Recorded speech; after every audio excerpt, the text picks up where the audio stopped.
The DualSense Pro just leaked again. Is Sony finally giving up on the PS4? Did the release date for Hogwarts Legacy just leak? There are so many leaks to talk about this week, and joining me to talk about them all is Xbox Ready's Ray Trevino. How's it going? Pretty good, man. Pretty good. I'm excited to talk about PlayStation because I've been spending a lot of time on my PS5. I beat Stray a couple of weeks ago, and I've been playing through Ghost of Tsushima for the first time. The director's cut with Legends mode, of course. I've been playing Dying Light 2 finally, and it's very good. So, this earnings call that Sony just had has been making the rounds on the internet because some crazy stuff came up during it. I already talked about it in my previous video, but the one tidbit that people missed, except for one website, was that it finally looks like they're moving on from the PS4, because this is the first time during an earnings report where they started talking about just PS5 sales versus PS4 sales as well. They didn't even mention the PlayStation 4. There's always been what do you call it? Not apostrophe, a slash. Yeah. PS5 slash PS4 and the earnings report, right? And they cut off the PS4 because they also talked about stuff like, oh, we're going to make more PS5s this year. Here's why game spending is down. They did not mention the PS4 though, which is great because we're almost 2 years into the life cycle of these consoles and we are still getting PS4 games, and I am sick of it.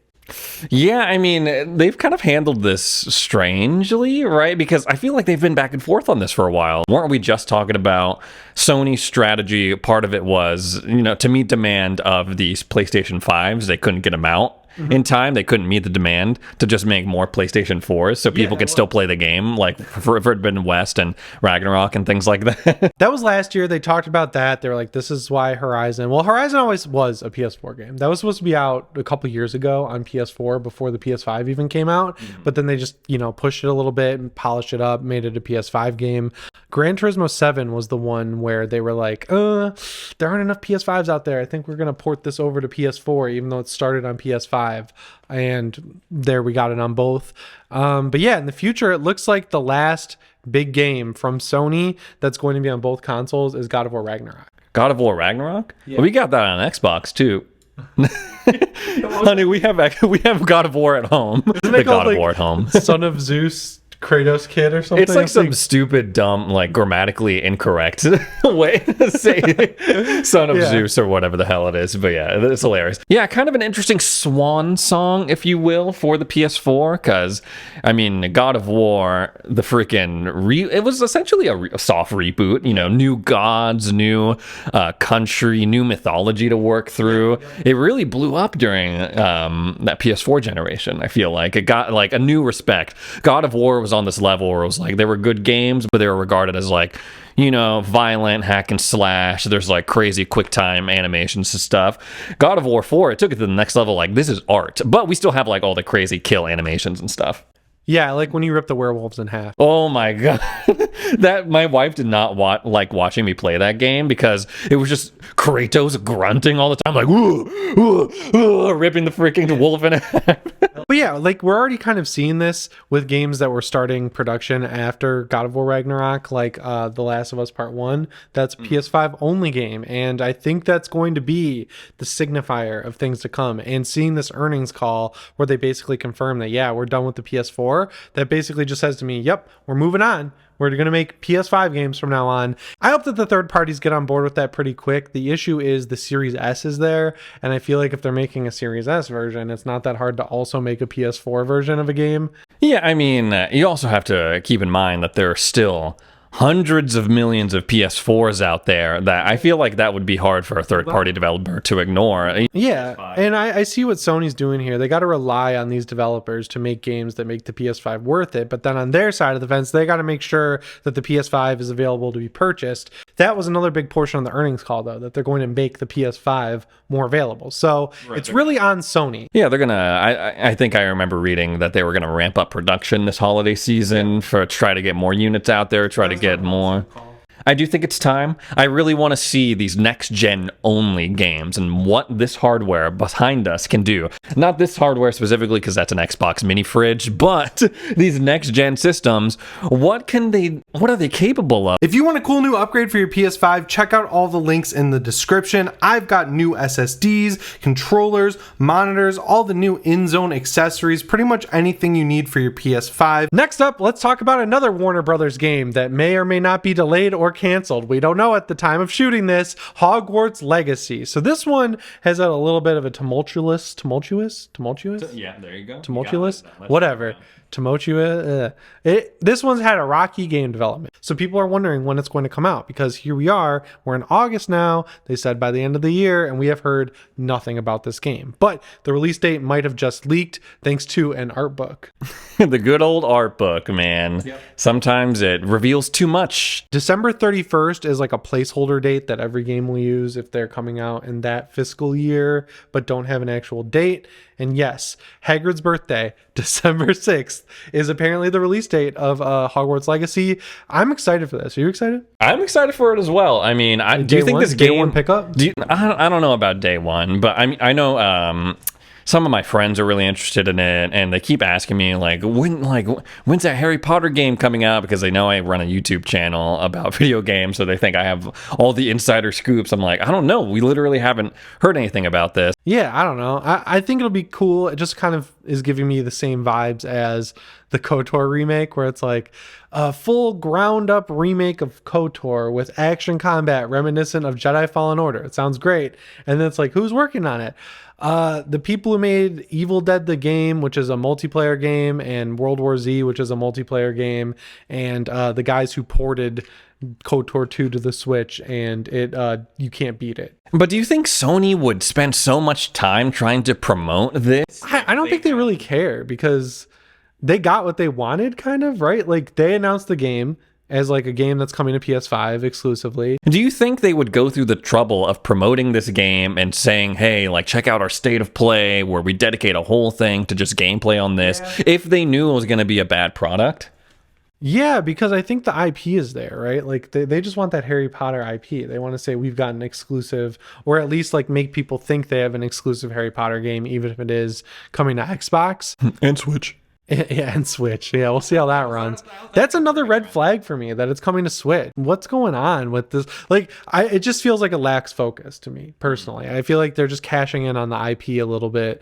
And I've seen some cool stuff, like the robe physics look cool. The combat looks cool. I like that you're able to freely traverse Hogwarts. And from that perspective, I think I'm excited there. I just got to see more. Because also, like, a week later, the Callisto Protocol comes out, and I will definitely be playing that day one.